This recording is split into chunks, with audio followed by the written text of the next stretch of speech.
এটা কত C unit, এটা কাটা দেন, এটা কমেন্ট অন করেন।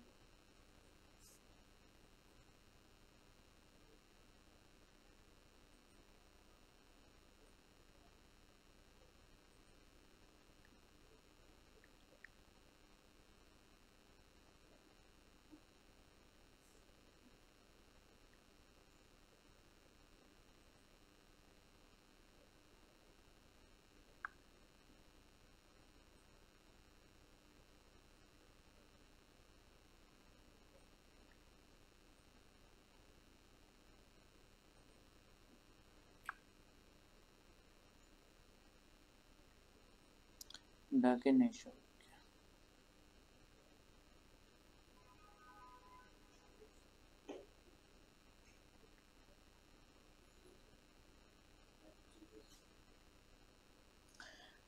খবর প্রিয় তারকা শিক্ষার্থীরা, বিদ্যুৎ বিভ্রাটের পর যাক অবশেষে বিদ্যুৎটা চলে আসছে, অ্যাটলিস্ট যেন আমরা আমাদের উপন্যাসের পুরো আলোচনাটা শেষ করতে পারি। নাটক তাহলে আগামী দিনে এক ক্লাসে আমরা শেষ করে ফেলবো, ওকে? ঠিক আছে, তো সেটা শেষ করার জন্য তোমাদেরকে ক্লাসে আর কোনো কথা নেই, আমরা পড়ায় চলে যাই। আমরা কোথায় ছিলাম? আমরা ছিলাম একটা হোয়াইট বোর্ডে, যে হোয়াইট বোর্ডের মধ্যে আমরা আমিনা বিবি এবং কি বলো দেখি, যে হোয়াইট বোর্ডের মধ্যে আমরা আমিনা বিবি খালেক ব্যাপারীর সংসার নিয়ে কথা বলছিলাম, যেখানে তানু বিবি, ধলা মিয়ার ভাই বোন, এই সব কিছু নিয়ে আলোচনা হচ্ছিল, তাই না? এই জন্য ঘোড়া ডিঙ্গিয়ে ঘাস খাওয়ার মতো ব্যাপার স্যাপার। এইসবের পরে এসবের পরে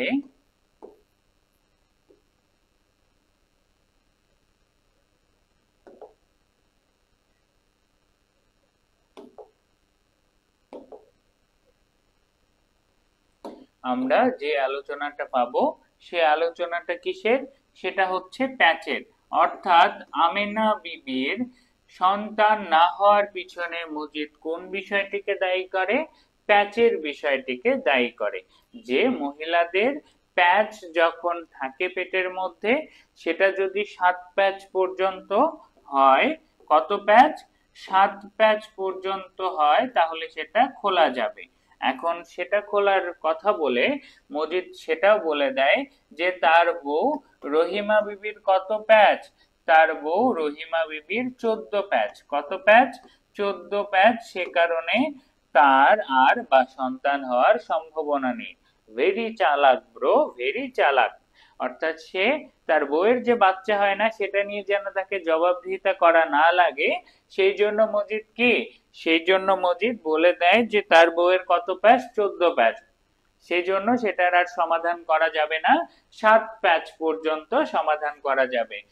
এরপরে আমিনা বিবিকে এটার জন্য কি করতে হয়? আমিনা বিবিকে এটার জন্য রোজা রাখতে হয়, পুরো একটা দিন না খেয়ে আমিনা বিবিকে আসতে হয় মসজিদের এখানে। আমিনা বিবি কিসে চড়ে আসে? আমিনা বিবি পালকিতে চড়ে আসে। কিসে চড়ে আসে? পালকিতে চড়ে আসে। এবং পালকিতে চড়া অবস্থায় আমিনা বিবির কি দেখে? পা দেখে। Foot fetish Majid. আমিনা বিবির পা দেখে মজিদের মনে কোমলতা জাগে এবং লালসাপূর্ণ মনোভাব মজিদের আমিনা বিবির প্রতি দেখা যায়। একই দিকে সে ক্রোধিতও ছিল, আবার অপর দিকে তার আমিনা বিবির পা দেখে, ফর্সা পা দেখে তার মনে তার প্রতি লালসা বা কোমলতার একটা বিষয় পাওয়া যায়। তারপর আমিনা বিবিকে পাক দিতে বলা হয় কত? মাজারের 7টা পাক। কয়টা পাক? 7টা পাক দিতে বলা হয়। কয়টা পাক দিতে বলা হয়? 7টা পাক দিতে বলা হয়। পাক দেওয়ার আগে তাকে কি পানি পোড়া খাওয়ানো হয়? পানি পোড়া খেয়ে তাকে 7টা পাক দিতে বলা হয়। শোনো, এটা বলারও একটা সাইন্টিফিক রিজন আছে। কি? তুমি যখন দীর্ঘ সময় না খেয়ে থাকবে, তারপরে কখনোই পানি খেতে যাবে না। এটার যদি উজ্জ্বল প্রমাণ চাও, আমি নিজে ভাইয়াকে দেখো, ভাইয়ার এই জায়গায় 9টা সেলাই আছে মাথার এই জায়গায়। কাহিনীটা কি? কাহিনী হচ্ছে ভাইয়া, এই যে তোমাদেরকে পড়ানো, তারপর আমি বেশ কিছু কন্টেন্ট ক্রিয়েটরের জন্য কন্টেন্ট রাইটিং এর কাজ করি। বেশ কিছু পপুলার ইউটিউব, বাকি সেগুলো নিয়ে এখন কথা না বলি। ইউটিউব চ্যানেলে আমি কন্টেন্ট রাইটারের কাজ করি, তো সেখানে তোমাদের কি হইলো, একদিন একদম সকাল থেকে কাজের চাপ প্রচুর, আমি গত রাতেও খাইনি, সকালেও খাইনি, দুপুরেও খাইনি, কাজ করে টোরে তারপর আমি ঢাকা শহরের সবচেয়ে যদি দ্রুত যাইতে চাও সাইকেল, সেই অবস্থায় আমি সাইকেল চালাই বলতে গেলে বিগত রাত 7টা থেকে পরের দিন সন্ধ্যা 7টা পর্যন্ত, মানে ওই আর কি 24 ঘন্টা আমি আর কি টানা সেরকম কিছু খাইনি, আমার মনেও ছিল না, এমন কাজের চাপের মধ্যে ছিলাম রাত থেকে। তো সেই জায়গায় আমি ওই টাইমটাতে এসে হুট করে আমার আপুর বাসায় গেছি, সেখানে যায় আমি পানি খাইছি, তাও আবার দাঁড়ায়, বুঝছো, ফিল্টার থেকে পানিটা নিলাম, নিয়ে দাঁড়ায় খাওয়ার পরে আমার পেটের মধ্যে হুট করে একটু ব্যথা শুরু হইলো। আমি জীবনে কখনো সেন্সলেস হইনি, আল্লাহ তাআলা স্বাস্থ্য বেশ ভালো দিয়েছেন, জ্বর বা অসুস্থতা এগুলো থেকে আল্লাহ বেশ দূরেই রাখেন। এবং সেই জায়গাতে কি বলো দেখি, সেই জায়গায় ওই যে তোমার পানি খেলাম, পানি খাওয়ার পর আমার পেটে প্রচুর ব্যথা হয়ে তারপর আমি ব্ল্যাঙ্ক আউট হওয়ার পরে আমি চোখ খুলে দেখি যে আমি মাটিতে শুয়ে আছি, আমার আপু আমাকে ডাকতেছে। তো সেইখান থেকে আমার চশমাটা ছিল, আমি একদম মুখের পাশে পড়ছি, আমার চশমা দিয়ে আমার এই জায়গাটা কাটে, এখানে 7টা সেলাই পড়ছে। তাহলে এই জিনিসটা মাথায় রাখবো, তোমার যখন খালি পেট থাকবে, খালি পেটে সরাসরি কখনোই পানি খেতে যাবে না। এটা তোমার হুট করে বডিতে যখন পানির প্রেসার আসে খাবারের বদলে, তোমার বডি কি ব্রেনের নার্ভ গুলো ওয়ার্ক করা পরে সার্টেন টাইম বন্ধ করে দেয়। ক্লিয়ার? আমিও এটা নিয়ে খুব, কি বলবো, আমি এটা নিয়ে খুবই অহংকারী ছিলাম যে আমি জীবনে কখনো অজ্ঞান হই নাই, জীবনে এতগুলো বছর পার হইলে জীবনে হসপিটালে যাওয়ার মতন সেরকম সিভিয়ার অসুস্থ হই নাই, কিন্তু এই যে একটা ভুল, পানি খাওয়া খালি পেটে, সেটা করতে গিয়ে আমার এই অবস্থা হয়ে গেছে। মজিদের মতো, হ্যাঁ ভাইয়ার পেটে বা দুইজনের পেটেই 14 প্যাচ, এই পেটের কাহিনীর পরে এই কাহিনীটা হয়েছে। ওকে, তাহলে এই জায়গা থেকে মজিদ কি বলো দেখি, কয় পাক দিতে বলে? 7 প্যাক। কত? 7 প্যাচ। হ্যাঁ, দাঁড়িয়ে পানি খাওয়া হারাম না ভাইয়া, দাঁড়িয়ে পানি খাওয়া উচিত নয়, যে হারাম বলতেছে এটা সম্পর্কে কোনো হাদিস নাই ভাইয়া। আর এই যে বলে দাঁড়ায় পানি খাওয়া শয়তানের মুতো খাওয়া, তুমি যখন হজ করতে যাবা তখন কি, হজ করতে যাবা সেখানে মোস্ট অফ দা পিপলকে তুমি দাঁড়ায় পানি খাইতে দেখবা, কারণ সেখানে সেভাবে বসার কোনো সুযোগ থাকে না। হাদিস সম্পর্কে যখন কোনো কিছুকে হারাম বা হালাল বলবা, অবশ্যই সেটা সম্পর্কে রেফারেন্স করার চেষ্টা করবা। বসে খাওয়া নবীজির সুন্নত, এ কারণে আমাদেরকে বসে খাইতে হয়। বাট ওই যে দাঁড়ায় খাইলে শয়তানের মুতু খাওয়া হয়, এই টাইপের যে কথাবার্তা বলা হয়, এগুলোর হাদিসের কোনো ভিত্তি নেই, এবং না বললে যখন ধর্মীয় কোনো বিষয় নিয়ে এই ধরনের কি কথা বলবা, তখন সেটা তোমার পাপের, পুণ্যের বদলে পাপই হবে। ঠিক আছে? ওকে, তাহলে এই যে জায়গাটা আছে, আমরা কি বলো দেখি, এই যে জায়গায় আমরা পাইলাম 7 প্যাচের কাহিনী, পড়া থেকে আমরা দূরে সরে গেছি, জানলাম মজিদের ট্রিক কি ছিল, সে তাকে সারা রাত না খাইয়ে পানি খাইয়ে কি তাকে অজ্ঞান টজ্ঞান করে দিয়ে তাকে একদম গ্রাম ছাড়া করবে। এই প্ল্যানিং এ মজিদ সফল হয়ে যায়। কামিনা বিবির পাক দেওয়ার কথা ছিল কত? 7 পাক। কয় পাক? 7 পাক। আমিনা বিবি দিতে পারছিল কত পাক? কে বলতে পারবা? আমিনা বিবি কত পাক দিতে পেরেছিল? আমিনা বিবি কত পাক দিতে পেরেছিল? দেওয়ার কথা ছিল 7 পাক, তাহলেই তার 7টা প্যাচ খুলে যাবে, বাট সে দিতে পারে কত পাক? বলো দেখি, সে দিতে পারে কত পাক? কে পারবা? উত্তর করো ঝটপট। ওকে, ঠিক আছে।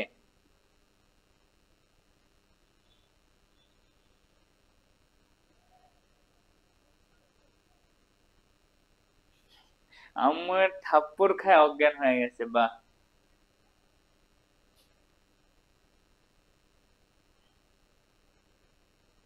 অবশ্যই, যেটা সুন্নত বসে খাওয়া সেটা পালন করা অবশ্যই দরকার। কি বললাম, আমি এতটা টাইম না খেয়েছিলাম, আমিও বসেই পানি খাই ভাইয়া, এই যে পাশে চেয়ার থাকে পানি বসেই খাই, বাট হচ্ছে তখন আর কিছু করার ছিল না। ঠিক আছে, এখন টপিক চেঞ্জ করো, পড়ায় যাও। 4.5, 2 থেকে 3, নিজে নিজে বানাচ্ছ নাকি? আড়াই, আরো কেউ বানাবা? একটা চটকানা খাওয়ার জন্য রেডি, একদম লেখা আছে 3 পাকের 3 পাক আর অর্ধেক কি? 3 পাক আর অর্ধেক মানে 3.5 পাক। 3 পাক করে আর অর্ধেক পাক যেতে যেতেই সে কি অর্থাৎ পুরোপুরি 3 পাক কমপ্লিট করছে বা টোটালি 3.5 পাক দিতে পারছে। কত পাক? 3.5 পাক সে দিতে পারছে, অর্থাৎ 3 পাক কমপ্লিট করছে, পরের পাকটার অর্ধেক যায় শেষ হয়ে গেছে। কত পাক? 3.5 পাক দিতে পেরেছে।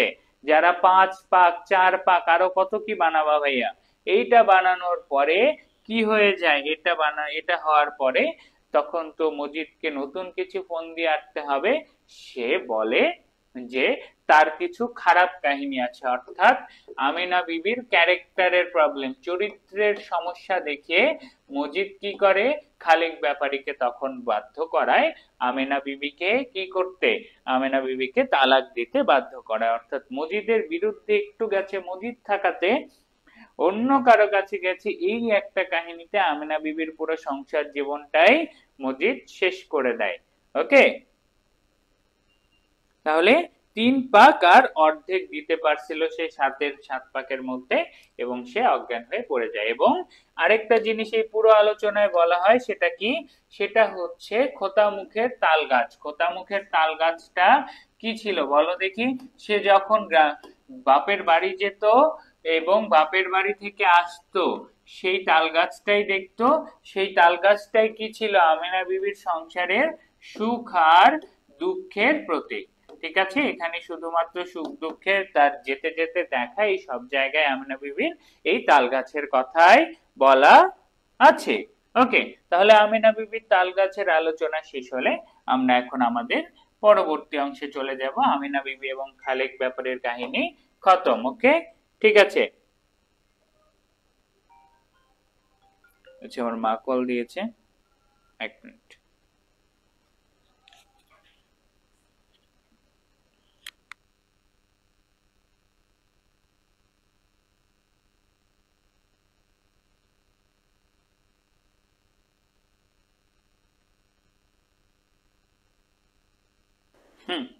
চলো এখন তাহলে আমরা কোথায় চলে যাব? আমরা পরবর্তী প্রশ্নে চলে যাব ঝটপট। ওটা ছিল নিশানা আনন্দের আর সুখের, কি বলেছি? আনন্দের সুখের বেদনা, পুরো সংসার জীবনের কি ছিল?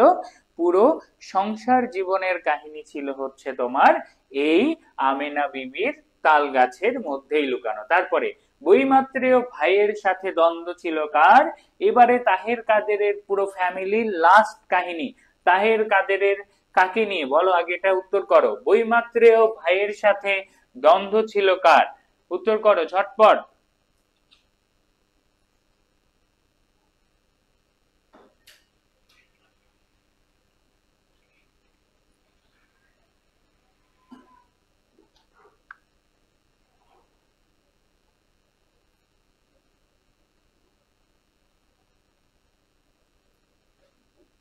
ঠিক আছে তো,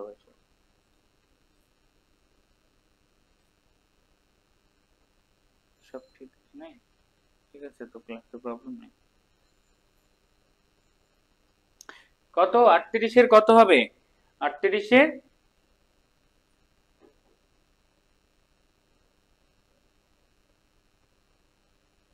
তাহেরের বাপ। ইয়েস, তাহেরের কি বাপ বা তাহের কাদেরের বাবার কাহিনী। তো এখানে শোনো, এখানে হচ্ছে বুড়া বুড়ি ছিল। তাহেরের বাপকে বলা হচ্ছে বুড়া, মাকে বলা হচ্ছে বুড়ি। এই যে দুই বুড়া বুড়ি ছিল, এই দুই বুড়া বুড়ির মাঝে বয়স অনেক হয়ে গেছে, সারাদিন ঝগড়া লেগে থাকতো। এবং যেহেতু সংসার চালানো খুব কঠিন হয়ে যাচ্ছিল বুড়োর, বুড়ো সেরকম কোনো কাজ করে না, এই জন্য কি বলো দেখি, বুড়ি বা তাহের কাদেরের মা বুড়াকে একটা কথা বলতো। সেটা কি বলতো? যে সে হচ্ছে তার ছেলে মেয়ের বাপ নয়। সে কি বলতো? যে সে তার ছেলে মেয়ের আসল বাপ না। এই কথাটা বলে তাদের মাঝে প্রায় ঝগড়া হতো। এবং এখান থেকে একটা লাইন পাবো আমরা, যে লাইনটা খুবই গুরুত্বপূর্ণ। সেটা কি? ঢ্যাঙা, কি বলো দেখি? ঢ্যাঙা বেটিরে ঢ্যাঙা, এই কথাটা কে বলে বলো দেখি? ঢ্যাঙা বেটিরে, সরি ঢ্যাঙা না তো, ঠ্যাঙা বেটিরে ঠ্যাঙা, বলো দেখি এটা। কি হবে, এই কথাটা কে বলে? অর্থাৎ সেই জায়গায় তাদের প্রচুর ঝগড়া চলতে থাকে, এটাতে অতিষ্ঠ হয়ে হাসুনির মা এই কথাটা মজিদকে জানায়।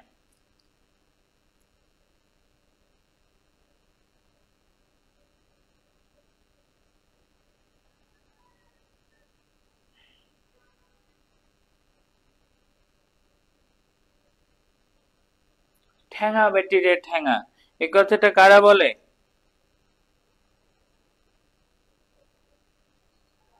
যারা উক্তি লিখছো তারা পারবে।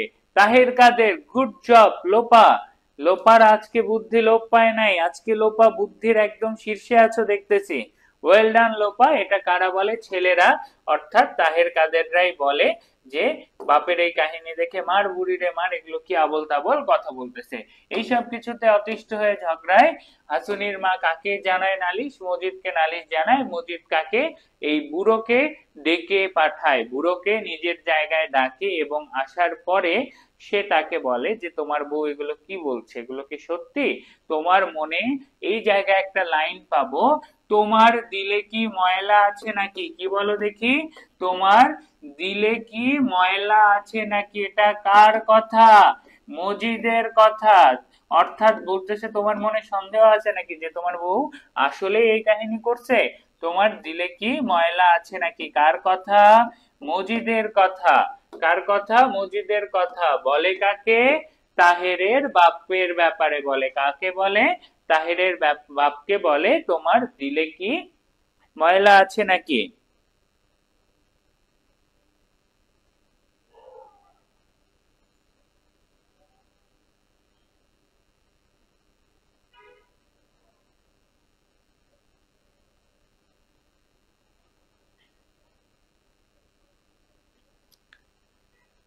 ঠিক আছে, তারপরে কি? তারপরে এই গল্পের সবচেয়ে একটা সাহসী লাইন, মজিদের আত্মার শক্তিতে বিশ্বাস করে না কে?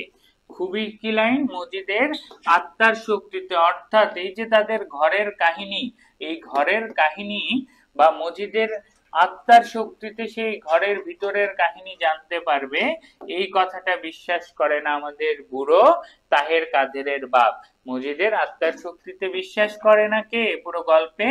এই যে আমাদের তাহের কাদেরের বাপ মজিদের আত্মার শক্তিতে বিশ্বাস করে না, অর্থাৎ যে সে আত্মার শক্তিতে তাহের কাদেরের বাপ এবং তার বউয়ের যে ঝগড়ার কাহিনী এটা যে জানতে পারছে, এটা সে বিশ্বাস করে না।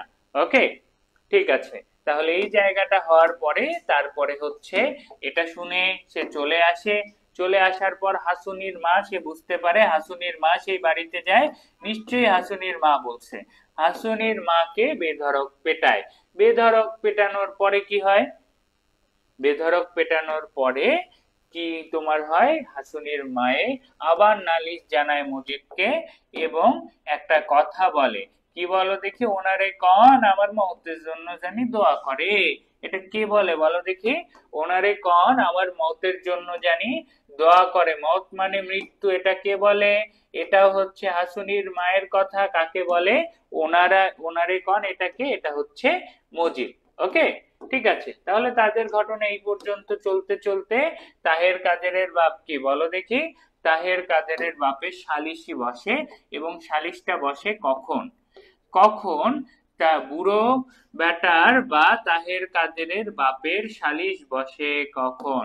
তাহেরের বাপের সালিশ বসে কখন? বলো, কে পারবা? তাহেরের বাপের সালিশ বসে কখন? অ্যান্সার করো।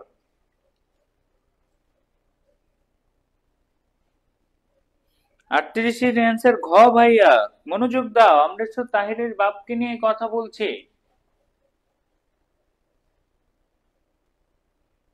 হুম, উত্তর বিকেল বেলা। ইয়েস, কখন বসে?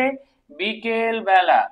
কখন বসে? বিকেল বেলা। বিকেল বেলা বসে হচ্ছে তাহেরের বাপকে নিয়ে সালিশ। ওকে, তারপরে চলো, তারপরে আমরা হচ্ছে এই গল্পের কিছু প্রবলেম নিয়ে আলোচনা করি। সেটা হচ্ছে কি বতর। বতর কি? অলরেডি আমি এগুলো সলভ করে দিয়েছি, তাও একবার রিভিশন দিয়ে দিই। বতর মানে হচ্ছে ধান কাটার দিন। এই গল্পে বতর মানে শুধুমাত্র ধান কাটার দিন। এমনিতে বতর শব্দ মানে উপযুক্ত সময়ও বোঝায়। কি বোঝায়? উপযুক্ত সময়, সেটা ধান কাটার বা রোপণের দুটোতেই ইউজ করতে পারবা, বাট এই গল্পে বতর মানে শুধু ধান কাটার দিন। ক্লিয়ার? ওকে। তারপরে হাসুনির মায়ের কনফিউশন শেষ। আমরা তারপরে কি আর কোনো শুরুটারও আমাদের আলোচনা হয়ে গেছে, এগুলো আগে পড়ায় ফেলছে। হাড় কাঁপায় কোন মাসের শীত, এটা হয়ে গেছে মাতব্বর ও মতলব খা। এই জায়গায় একটা কাহিনী আছে এবং আগমনের এই জায়গাটা আমি শেষ করে দিব। এখন বলো, মহব্বত নগর গ্রামের মাতব্বর কে? মহব্বতনগর গ্রামের মাতব্বর কে? এই জায়গাটা তোমাদের ক্লিয়ার করতে হবে। মহব্বতনগর গ্রামের মাতব্বর কে? ভেবে চিন্তে অ্যান্সার করবা। আবারও বলতেছি, আমি কিন্তু অনেক কনফিউজিং কোশ্চেন তোমরা আজকে সলভ করছো, সে কারণে বলতেছি ভেবে চিন্তে অ্যান্সার করবা। মহব্বতনগর গ্রামের মাতব্বর কে?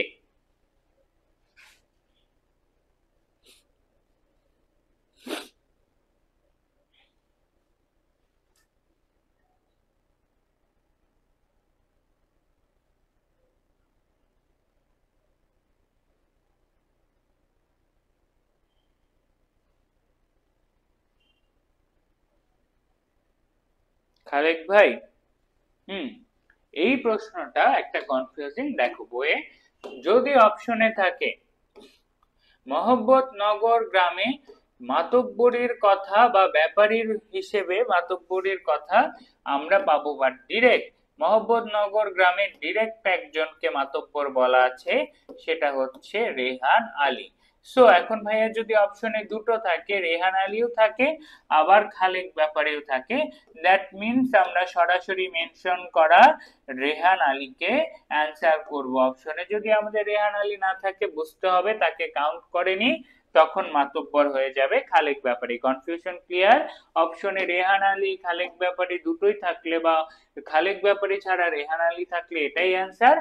আর যদি রেহান আলী না থাকে, দেন হচ্ছে it will be one and only Khalek Byapari. Clear?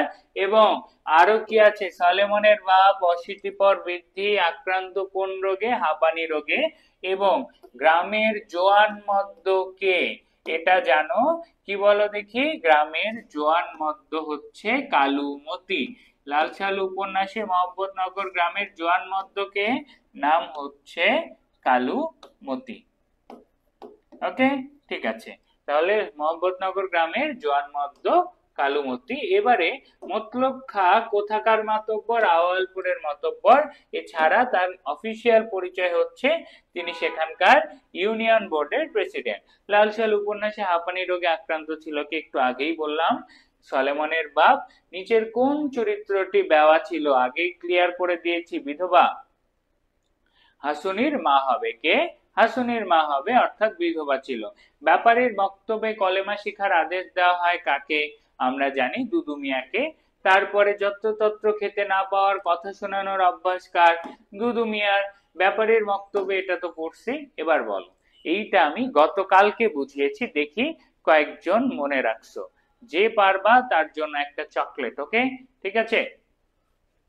বলো, লাল সাল উপন্যাসে মানুষের সমবেদনা আকর্ষণের চেষ্টা করে কে? এটা আমি খুব ভালোভাবে বলছি, ভেবেচিন্তে অ্যান্সার করবা।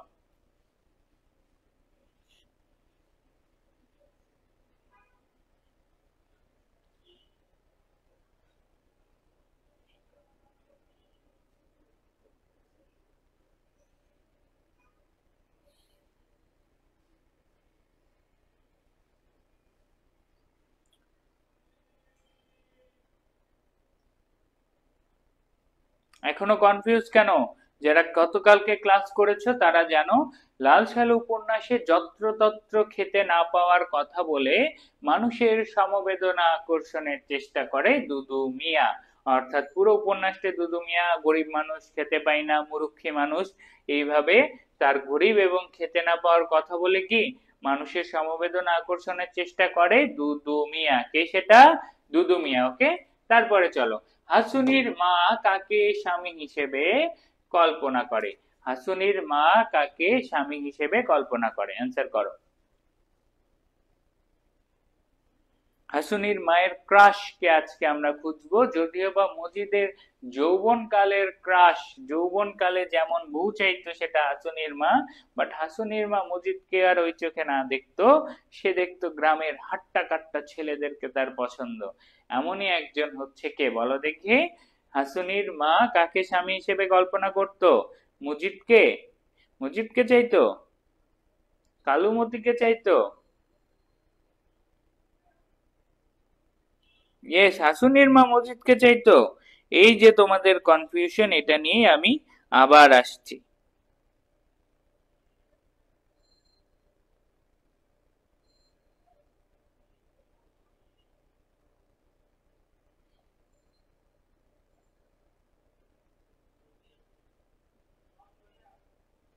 হুম, ঠিক আছে।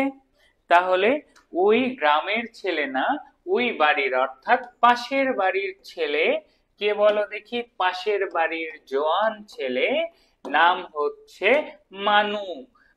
এই যে নতুন ক্রাশ, কার ক্রাশ? আমাদের হাসুনির মায়ের ক্রাশ হচ্ছে ওই বাড়ির বা পাশের বাড়ির ছেলে, গ্রামের ছেলে না, ঠিক আছে? পাশের বাড়ির ছেলেকে মানু, যে কি দেখতে তেল চকচকে। দেখতে কিরকম বলো দেখি? দেখতে হচ্ছে তেল চকচকে জোয়ান কালো ছেলে। দেখতে কি তেল চকচকে জোয়ান কালো ছেলে, এবং যে গান গাইলে ধানের ক্ষেতে ঢেউ উঠে। যে এত ভালো গান গায় যে গান গাইলে কি ধানের ক্ষেতে ঢেউ উঠে। তাহলে এই যে আবার রংধনু চালু হয়ে গেছে, আমি ঠিক করে দিচ্ছি। ক্লিয়ার? তাহলে হাসুনির, মজিদের ক্রাশ হাসুনির মা হলেও হাসুনির মায়ের ক্রাশ কিন্তু আর মজিদ না, ঠিক আছে? হাসুনির মায়ের ক্রাশ কে? ওই বাড়ির ছেলে মানু, ঠিক আছে? মানু, মানু। আর কেউ মনু লিখবা না ভাইয়া, এটা আমি ক্লিয়ার করেই দিয়েছি অপশনে। মনু দিয়েছি তোমাকে কনফিউজ করার জন্য। মনু না, এই গল্পে দুইটা নাম আছে, তানু আর মানু, ঠিক আছে? Not Tanu Manu, it will B Tanu মানু। ওকে, ঠিক আছে। ওকে, তাহলে হাসুনির মায়ের ক্রাশ মানুর ব্যাপারে আমরা জেনে নিলাম। ওকে, তারপরে আমরা পরবর্তী প্রশ্নে চলে যাই। কার গানে ধানের ক্ষেতে ঢেউ উঠে? এই মানুর গানে ধানের ক্ষেতে ঢেউ উঠে। অন্তরের শক্তিতে মজিদ বিষয় জানতে পারে না, আগেই পড়ছি। এটা কে? তাহেরের বাপ। এটা বিশ্বাস করে না, কারণ সেই জন্য তো সে হাসুনির মাকে যায় পিটায়। তার তারপরে কি হাসুনির মা তখন মজিদকে জানায়, বিকেল বেলা সালিশ হয়, এবং সালিশ হওয়ার পরে তাহের কাদেরের বাপ বাড়ি ছেড়ে চলে যায় এবং জানা যায় সে হয়তোবা আত্মহত্যা করছে। তারপরে তাহেরের বাপের সালিশ বসে কখন? বিকেল বেলা। তারপরে এবং বইয়ে লেখা আছে কি বলো দেখি? অপরাহ্নে। বইয়ে লেখা আছে কি? অপরাহ্নে সালিশ বসে। অপরাহ্ন মানে কি? অন্যের পরবর্তী সময় বিকেল বেলা। কি বেলা? বিকেল বেলা। এটাও জেনে রাখো, এই শব্দগুলো তোমাদের জানা দরকার, যারা জানো না নোট করে ফেলো। দেখো, অন্য মানে হচ্ছে দুপুর বা সূর্য যখন মাথার উপরে থাকবে, সকালবেলা বোঝাবে পূর্বাহ্ন বা অন্যের আগে। অপরাহ্ন বোঝাবে কি? অপরাহ্ন বোঝাবে হচ্ছে পরে বা বিকেল বেলা। ক্লিয়ার? ওকে, তারপরে চলো, লাল সালু উপন্যাসে কবরটিকে কিসের সাথে তুলনা করা হয়েছে? জ্ঞানমূলক কোশ্চেন, অ্যাডমিশনে একবার আসছিল। ওকে, লাল সালু উপন্যাসে লাল সালুর কবরটিকে কিসের সাথে তুলনা করা হয়? অ্যান্সার করো।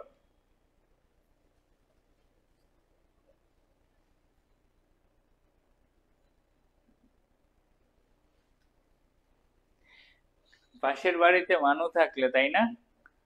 তেল চকচকে কালো ছেলে। আমাদের লেখক রেসিস্ট ছিল না, সেই কারণে কালো ছেলে দেখে পছন্দ করে না এমন হয়নি, বরং কালো ছেলেকেই হাসুনির মায়ের পছন্দ ছিল।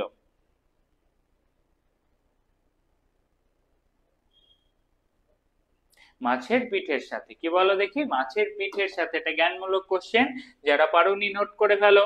লাল সাল উপন্যাসে কবরটিকে কিসের সাথে? মাছের পিঠের সাথে তুলনা করা হয়। আমরা এখন রকেট গতিতে আগাবো।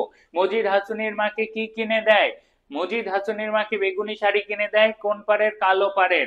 এটাও আমাদের পড়া শেষ। সকলকে কি বলে সম্বোধন করার অভ্যাস? আমরা জানি কলেমা জানো না মিয়া, কাকে বলে? দুদু মিয়াকে। তারপরে কি তোমার দাড়ি কই মিয়া বলে কাকে? আক্কাসকে। যাকে তাকে মজিদ কি বলে সম্বোধন করে? সবাইকে মিয়া বলে সম্বোধন করাই আমাদের মজিদের অভ্যাস। সকলকে কি বলে? মিয়া বলে সম্বোধন করা আমাদের মজিদের অভ্যাস। এইবারে চলে আসবো পীরের আলোচনায়, and here we will have some problems. ওকে, তাহলে পীরের আলোচনায় আসি। পীরের পূর্বপুরুষরা এদেশে কোন সময়ে আসেন? পীরের পূর্বপুরুষরা এদেশে কোন সময় আসেন? এটা ভেবেচিন্তে উত্তর করবা।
ওকে, কি অ্যান্সার করলা এখনো? এইবারে বলো তোমাদের এই জায়গাটার কনফিউশন। আমি এটা সবার উত্তর দেখতে চাইছি, শুধুমাত্র আমার ক্লাস করা শহীদ বাচ্চা পাইছে। সেটা কি? বাচ্চার মৃত্যুর সময়। শোনো এখন, আওয়ালপুর গ্রাম থেকে, এবারে বলো আমাকে বেসিক কথা, মধুপুর গড় থেকে গারো পাহাড়ের দূরত্ব 3 দিনের পথ। এবারে কি বলো দেখি, পীর আসেন বা আওয়ালপুর, ঠিক আছে, আওয়ালপুর থেকে মহব্বতনগরের দূরত্ব কতটুকু? কে বলতে পারবা? সে আসলেই মনোযোগ দিয়ে পড়ছো। আওয়ালপুর থেকে মহব্বতনগরের দূরত্ব কতটুকু? দেখি, এটা কেউ ফাইন্ড আউট করতে পারছো? বলা আছে কিন্তু।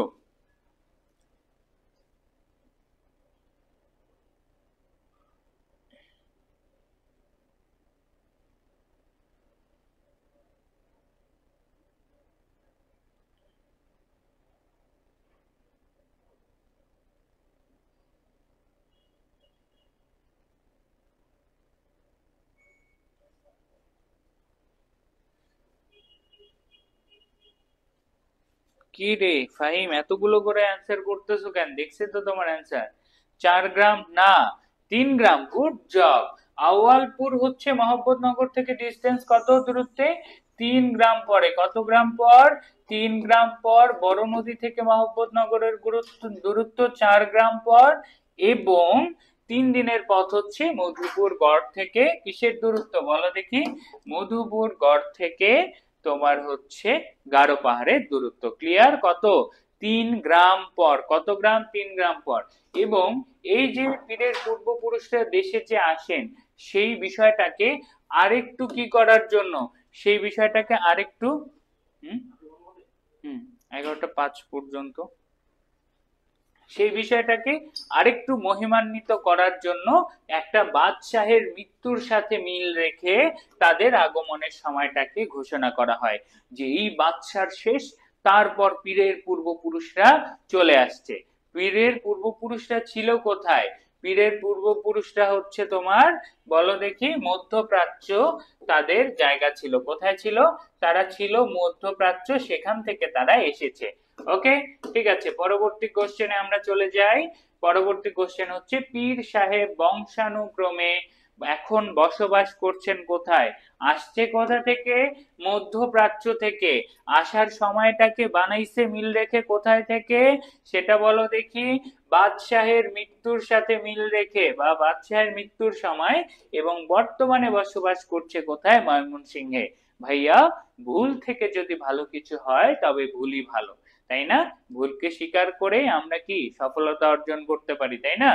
ওকে, তাহলে পীর সাহেবরা এখন বংশানুক্রমে বসবাস করছে কোথায়? ময়মনসিংহে।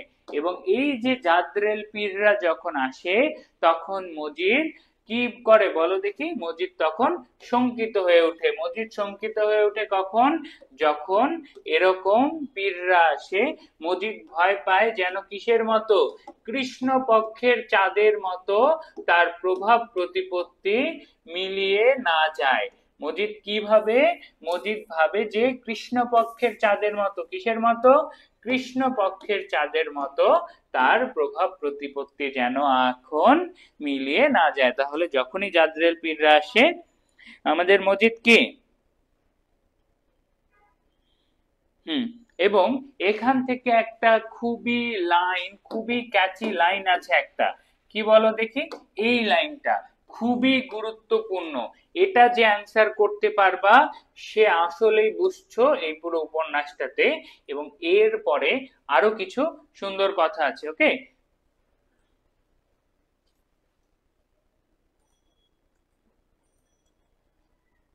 এখানে মিউট করতে।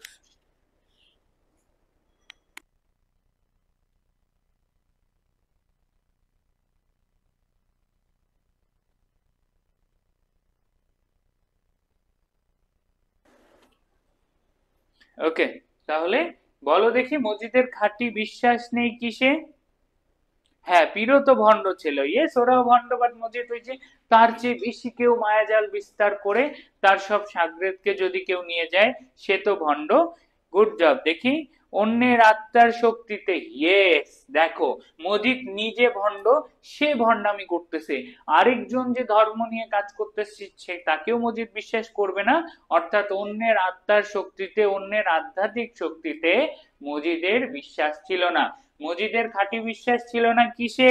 মজিদের খাঁটি বিশ্বাস ছিল না অন্যের আত্মার শক্তিতে। ঠিক আছে, ওকে। তারপরে তারপরে এই যে গ্রামের পীরগুলো যখন আসে, পীর আসার পরে কি করে? মজিদকে ছেড়ে সবাই পীরের কাছে চলে যায়। পীরের কাছে চলে যাওয়ার পরে মজিদ সেখানে যায়, ঝামেলা করে আসে। সেখানে নামাজ নিয়ে সে কি করে বলো দেখি? সে নামাজ নিয়ে অনেক কথা বলে। সে বলে মরা মানুষ জিন্দা হয় কেমনে, পীর বলে মরা মানুষকেও জিন্দা করে দেয়। পীরের অনেক কাহিনী। এটা নিয়ে মজিদ রহিমাকে প্রশ্ন করে যে মরা মানুষ জিন্দা হয় কেমনে। তারপরে কি? তারপরে হচ্ছে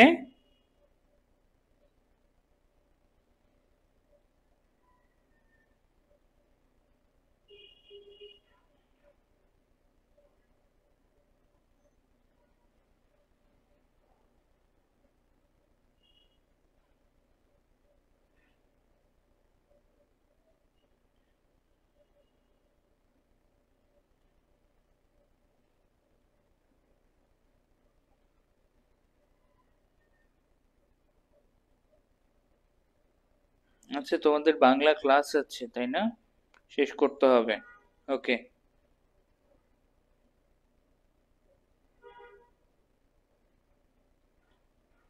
হুম, ঠিক আছে। তাহলে দেখো এই পরবর্তীতে আমি তাড়াতাড়ি শেষ করে দিই, আমাকে নক দিছে, তোমাদের স্যারেরও ক্লাস আছে।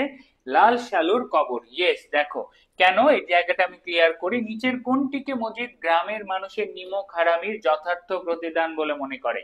মানে হচ্ছে মজিদ যখন গ্রামের মানুষকে সে ধোকা দিছে লাল সালুর কবর দিয়ে, আবার গ্রামের মানুষ সেই ধোকা খাওয়ার পর একজন নাকি মরা মানুষকে জিন্দা করে তার কাছেও গেছে।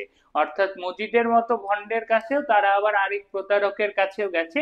এটা নিয়ে মজিদের মনে হিংসা হয়েছে। সে বলে আসলেই এই গ্রামের মানুষ এটাই প্রাপ্য, এই লাল সালুর কবরের প্রতারণাই তাদের প্রাপ্য। তারা যে ওর সাথে নিমক হারামি করছে সেটাই তাদের কি প্রাপ্য। এবং এবং কি বলো দেখি, মাঘের শেষে, এটা আগেই পড়াইলাম না, পীর সাহেব কখন আসছিল? মাঘের শেষের দিকে আসছিল আমাদের পীর সাহেব। এবং পীর সাহেব আসার পর তার শাগরেদরা অনেক তিনি গাছে উঠে যান, এগুলোর দরকার নাই। দরকার আছে কি? দরকার আছে হচ্ছে পীর সাহেবের শাগরেদরা কি বলো দেখি? জোহরের নামাজ, কিসের নামাজ?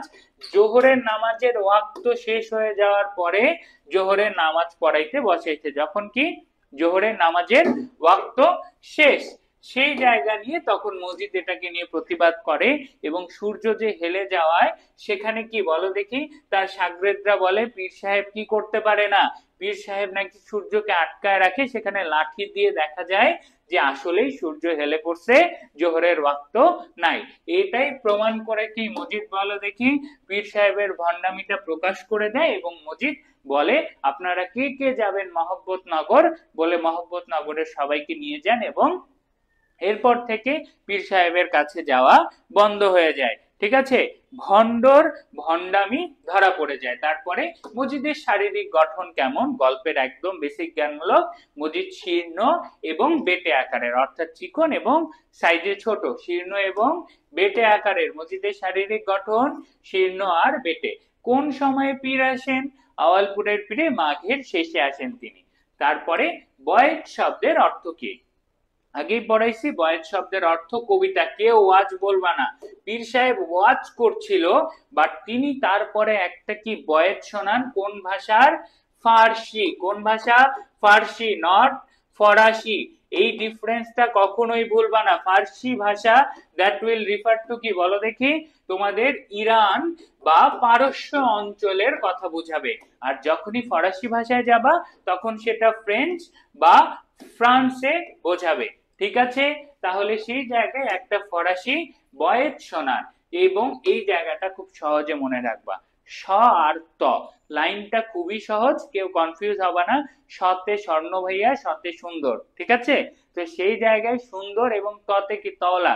আর যখন হাত পা ময়লা হয় কিসে মুছো, তলায় মুছো না। সেই জায়গা থেকে সোহবাতে সোয়ালে তুরা সোয়ালে কুনাত, সতে সব সুন্দর, সোহবাতে সোয়ালে তুরা সোয়ালে কুনাত, অর্থাৎ কি বলো দেখি, সুসঙ্গ মানুষকে ভালো করবে। আর তওলা কি, ময়লা বা খারাপ। এখানে যা সোয়ালের জায়গায় হয়ে যাবে তোয়ালে, সোয়ালের জায়গায় কি হয়ে যাবে, ময়লা তোয়ালে দিয়ে দিবা। সোহবাতে তোয়ালে তুরা তোয়ালে কুনাত, এই লাইনটাতে অর্থ হয়ে যাবে কুসঙ্গ মানুষকে কি করে, কুসঙ্গ মানুষকে খারাপ করে। সিম্পল, কোনো মুক্তি টুক্তি কিছুর আলোচনা নাই, খারাপ আর ভালো। সোহবাতে সোয়ালে তুরা সোয়ালে কোনাত, সুন্দর জিনিস, অর্থাৎ কি সুসঙ্গ মানুষকে ভালো করবে। আর সোহবাতে তোয়ালে তুরা তোয়ালে কোনাত, তলা ময়লা, তোয়ালে থাকলে কুসঙ্গ মানুষকে কি করবে, কুসঙ্গ মানুষকে খারাপ করবে। এই সিম্পল একটা ছন্দ দিয়ে এটা মনে রাখবা। তারপরে যাই, পীর কোন রোগে আক্রান্ত ছিলেন। এটা তোমাদের অনেকেই পারবা না, আমি বলে দিই। পীরের বলা আছে, পীরের কি বাতের সমস্যার জন্য তিনি দীর্ঘ সময় বসে থাকতে পারেন না। সেখান থেকে আমরা বুঝতে পারি যে পীর সাহেব কিসে আক্রান্ত, বাত রোগে আক্রান্ত। ওকে, ঠিক আছে, ক্লিয়ার, ওকে, ঠিক আছে। তারপরে চলো, এলাকার হাসপাতালটি কোথায়, আগেই জানি এলাকার হাসপাতাল, এলাকার স্কুল সব কোথায়, করিমগঞ্জে। খালেক ব্যাপারীর সংসার কত বছরের, আমরা জানি 13 বছরে বউ আসে, 30 বছরের এখন বউয়ের বয়স, 17 বছরের সংসার, প্রায় প্রায় 17 বছরের সংসার। খালেক ব্যাপারীর সন্তানের মাকে, এটা প্রশ্নটা দেখে হুট করে আমেনা বিবি দাগাইও না। আমেনা বিবি কি তাকে সন্তান দিতে পারছে 17 বছরে, পায়নি দেখেই তো মজিদের 14 প্যাচের খপ্পরে পড়ে আমেনা বিবিকে তালাক দিতে বাধ্য করায়। এবং তাহলে কে বলো দেখি, তানু বিবি প্রতি বছরে একটা করে ঢ্যাঙা সন্তানের জন্ম দিয়ে যাচ্ছে। কত, তানু বিবি প্রতি বছরে। তাহলে কে, খালেক ব্যাপারীর সন্তানের মা কে, তানু বিবি। তারপরে ধলা মিয়ার বোনের নাম কি, তানু বিবি। ধলা মিয়ার সাথে তানু বিবির সম্পর্ক কি, ধলা মিয়ার ছোট বোন হচ্ছে তানু বিবি, তানু বিবির বড় ভাই হচ্ছে ধলা মিয়া। রহিমার সন্তান না হওয়ার পিছনে মজিদ কারণ দাঁড় করায়। 14 প্যাচ, মজিদের অন্তরে বিষাক্ত সাপ জেগে ওঠে কেন, কামনা বাসনায়। কার প্রতি, ওই যে পা দেখছিল না, এটা কার ব্যাপারে বলা হয়, আমিনা বিবির পা দেখে তার মনে বিষাক্ত সাপ, অর্থাৎ কামনা বাসনায়, তার খারাপ চিন্তায়। ওকে, আমাদের লুচ্চা মজিদ। তারপরে দেখো, আমেনা বিবি কয় পাক দিতে পেরেছিল, এই প্রশ্নটা যে ভুল করবে তাকে আমি এত বড় একটা চটকানা দিব, সারা দিন আজকে ঘুরবা, আর কিচ্ছু করতে পারবা না। আবারও বলছি, প্রশ্ন পড়বা, বাংলায় প্রশ্ন পড়তে হবে, সাহিত্য থেকে প্রশ্ন না পড়লে তোমাদের ঝামেলা থাকবেই। ঠিক আছে, ভালোভাবে পড়ে অ্যান্সার করো।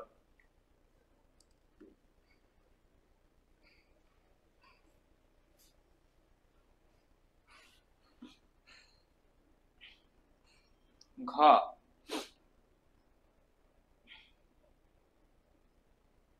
এখানে অপশন দেখে অ্যান্সার করো, অপশন দেখে অ্যান্সার করো। 68 বি, বি, বি, ছি।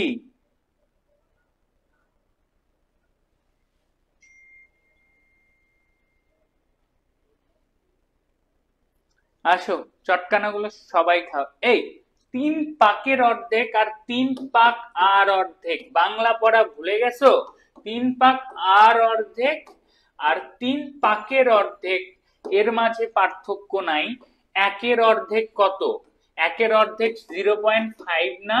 এক আর অর্ধেক হইলে তখন হচ্ছে আর আর এর এর মাঝে পার্থক্য বোঝো না? কি বলো দেখি? তাহলে 3 পাকের অর্ধেক মানে কি 1.5 পাক। 1.5 পাক দিছিল মাত্র, দেয় নাই। সে 3 পাক দিতে পারছে, বাকি অর্ধেক পাক দিতে পারে নাই, তাহলে টোটালি কমপ্লিট করছে 3 পাক। বা অপশনে যদি থাকতো 3 পাক আর অর্ধেক, তখন অ্যান্সার করতে পারতো ভাইয়া। বাট 3 পাকের অর্ধেক বলে 1.5 পাক অ্যান্সার করলে তো হবে না। হয় হয় অ্যান্সার হবে কি 3 পাক বা 3 পাক আর অর্ধেক, 3 পাকের অর্ধেক হবে না। বাংলায় শব্দ পড়তে শেখো, উত্তর করতে শিখো, বুঝছো? উত্তর দিবা না, ছটকানা খাবা না। এই যে জানি এগুলো ভুল করবে, এই জন্যই ক্লিয়ার করে দিলাম। 3 পাকের অর্ধেক মানে কত পাক? 1.5 পাক। 1.5 পাক দিছে না, সে 3 পাক কমপ্লিট করছে আর কমপ্লিট করতে পারেনি। তাহলে কি বলো দেখি? ঠিক আছে, উত্তর কি হবে? 3 পাক, বা যদি লেখা থাকে 3 পাক আর, অর্থাৎ আরো অর্ধেক যোগ করে লেখা থাকে, বা যদি লেখা থাকে 3.5 পাক, তাহলে সেটা অ্যান্সার হবে। বাকি আর কোনোটাই অ্যান্সার হবে না। ক্লিয়ার ভাইয়েরা? ওকে, ঠিক আছে। তারপরে চলো, আকাশ কোথায় পড়াশোনা করেছে আমরা জানি, বিদেশে গেছে চাকরি করতে, পড়াশোনা করছে করিমগঞ্জে। মজিদ কত বছর ধরে মহব্বতনগরে বসবাস করছে? খুবই সুন্দর অ্যাডমিশনে আসা বেসিক জ্ঞানমূলক কোশ্চেন, সবাই পারতে হবে। যারা জানো না নোট করো। মজিদ 10 থেকে 12 বছর, কত বছর? 10 থেকে 12 বছর ধরে মহব্বতনগরে বসবাস করছে। ওকে, ঠিক আছে।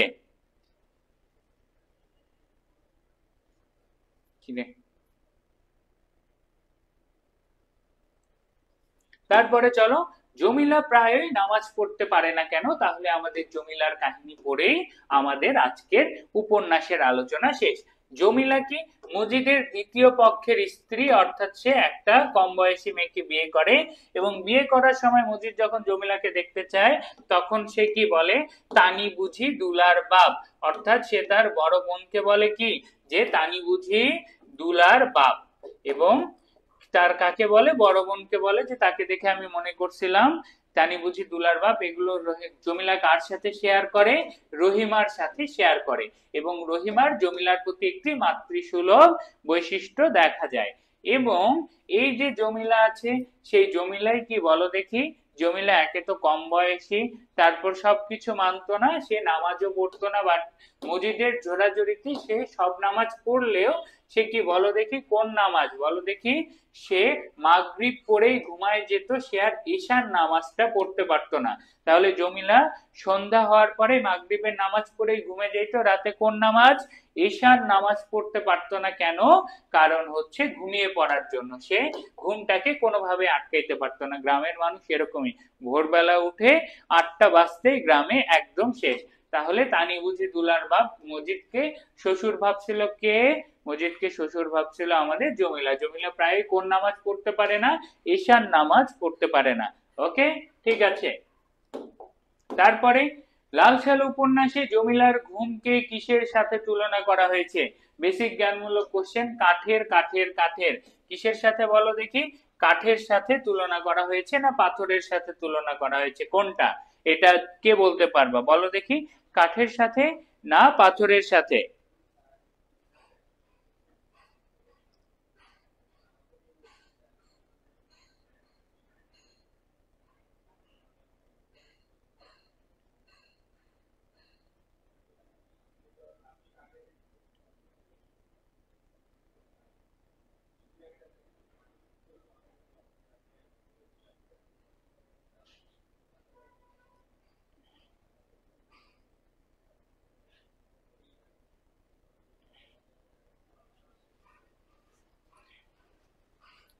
কাঠের সাথে না পাথর? কনফিউজ নাকি তোমরা? কাঠের সাথে, গুড জব। এটা নিয়ে কনফিউজ হবে না, ওকে? ঠিক আছে, তারপরে চলো, তারপরে কি বলো দেখি। তারপরে মজিদ সচরাচর রাগলে, কি বলো দেখি, মজিদ সচরাচর রাগলে তার মুখে কি ছড়িয়ে থাকে? মজিদ যখন সচরাচর রাগে তখন তার মুখে কি ছড়িয়ে পড়ে? তোমরা ভাববা নির্ভেজাল হিংস্রতা, না, এটা রহিমা বলে যে সে নর্মালি যখন মজিদকে রাখতে দেখে, সে দেখে মজিদের চেহারায় একটা কোমল আভা থাকে, বাট এই যে নামাজ না পড়ার কারণে মজিদ বারবার কাহিনী করার পর একবার মজিদের মুখে জমিলা থুতু দেয়। কি দেয়? থুতু দেয়, এবং এতে করেই মজিদ একদম তীব্র পরিমাণে রেগে যায়। কি হয়ে যায়? রেগে যায়। তাহলে মজিদ যখন সচরাচর রাগে তার মুখে কি ছড়িয়ে থাকে? তার মুখে কোমলতার আভা ছড়িয়ে থাকে।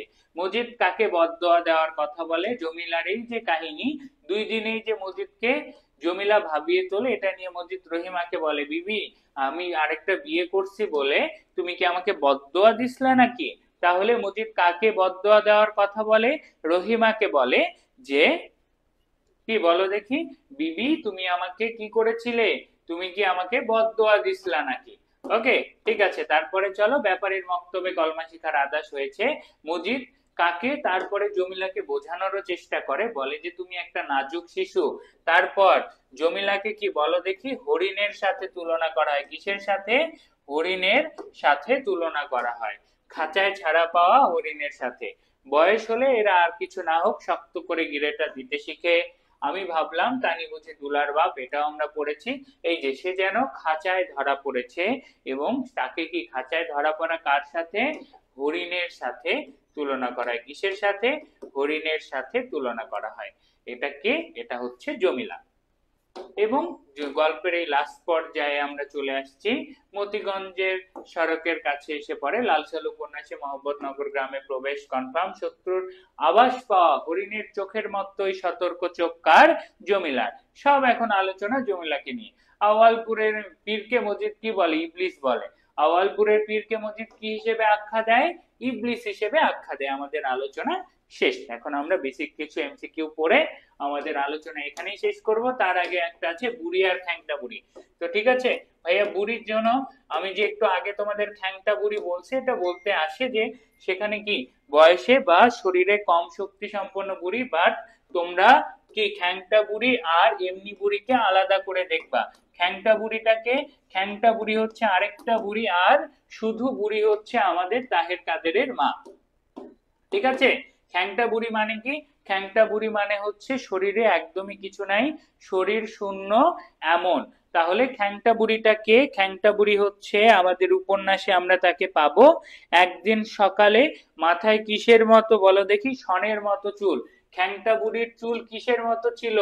শন, শনের মতন চুল বা পাটখড়ির মতন চুল ছিল কার? খ্যাংটা বুড়ির শনের মতন চুল ছিল। তিনি মাজারে এসে আর্তনাদ শুরু করলো যে তার ছেলে মারা গেছে, তাই না? তার ছেলে মারা গেছে, এইসব কাহিনী করে সে কি করে বলো দেখি?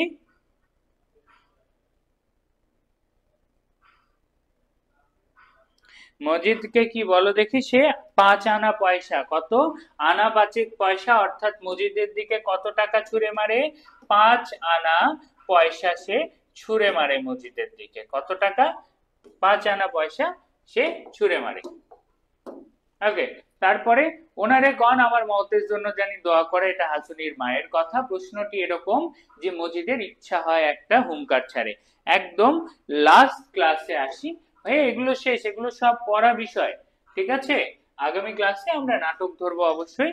এগুলো একদম লাস্ট অংশে চলে আসছি, যখন কি জমিলাকে একদম অজ্ঞান হয়ে পড়ে, তখন জমিলাকে কি করে মজিদ কোলে তুলে নিয়ে আসে। সেই সময় রহিমা পাশ থেকে আসে, বলে যে মরছে নাকি। এটা শুনে মজিদ ক্রোধিত হয়ে যায়, এবং কার আচরণে মজিদ এরকম করে বলো দেখি? জমিলার আচরণে, এবং একই সাথে রহিমার আচরণে। অপশনে রহিমা জমিলা যদি দুটোই থাকে, রহিমা অ্যান্সার করবা। কেন? কারণ ওই যে মরছে নাকি এই কথাটা শোনার পরে রহিমা এই ধরনের আলোচনা করে। আমরা তারপরেও তোমাদের যা কিছু কনফিউশন থাকুক উপন্যাস সম্পর্কে আমাকে নেক্সট ক্লাসে জানাইও। আমরা আগামী দিন নাটক পড়বো, এবং নাটক পড়ার আগে সেম কাজ ভাইয়া, নাটক পড়ার আগে সেম কাজ টাস্ক করবা। কি টাস্ক? নাটকের প্রত্যেকটা পপুলার ক্যারেক্টারের লিখে ফেলো, এটা টাস্ক। নাটকের প্রতিটি পপুলার ক্যারেক্টারে কি করবা বলো দেখি? প্রতিটি পপুলার ক্যারেক্টারের উক্তি, শুধু উক্তি, আর কিচ্ছু লাগবে না, বাকি সবকিছু আমি পড়াই দিব। পপুলার ক্যারেক্টারের উক্তি, নাটকের 70% কোশ্চেন তোমার এই নাটকের উক্তির যে নোট করবা সেখান থেকে আসবে, এটা আমি লিখে দিলাম। নাটক থেকে অ্যাডমিশনে কত 70% যে প্রশ্নটা পাবা সেটা এই পপুলার ক্যারেক্টারের উক্তি থেকে। নোট কম করে হলেও 10 পেজের হবে, বা তার চেয়েও কম কি 5 থেকে 7 পেজ তো মিনিমাম হবে। তো চিন্তা ভাবনা করে প্রত্যেকটা চরিত্রের পপুলার উক্তিগুলোকে নোট করবা, এবং এটাই তোমাদের কাজ। আজ আগামী দিন হাতের লেখা খারাপ হোক বা ভালো হোক, যাই হোক, নোট জমা দিবা। আজকের ক্লাস এ পর্যন্তই থাক। তোমাদের বাংলা সেকেন্ড পেপার ক্লাস এখনই শুরু হবে, এবং সেকেন্ড পেপার ক্লাসটা শেষ করে ভাইয়া আজকের মধ্যে নোট শেষ করবা, ঠিক আছে? ওকে, ওকে, ঠিক আছে ভাইয়া, আজকের ক্লাস এ পর্যন্তই।